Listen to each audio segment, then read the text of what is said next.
Estas esculturas, como otras que están esparcidas por todo el parque, pues son como galerías así de arte, se puede decir. Mientras vas recorriendo el parque, pues te los vas a encontrar diferentes tipos. Así que por ahí vi un letrero que decía de los murciélagos. Pues ahora tendremos que ir allá a ver si muy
cerdilla como la ven ahí en el bote de basura.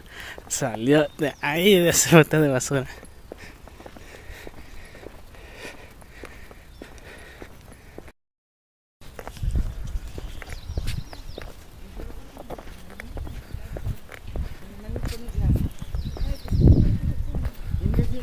Hola, qué linda.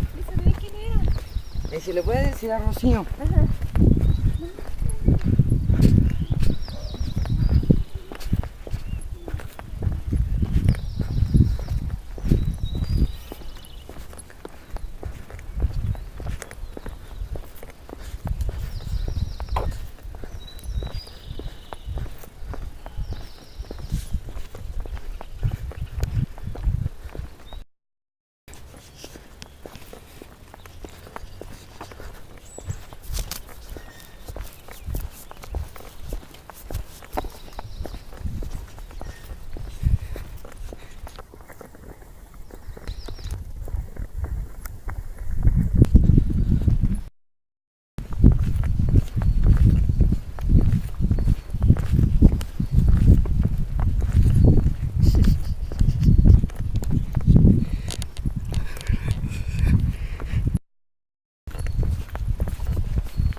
Bueno, ahora nos dirigiremos a la área de eucaliptos y área de asadores, según un letrero que vimos, que vamos para allá.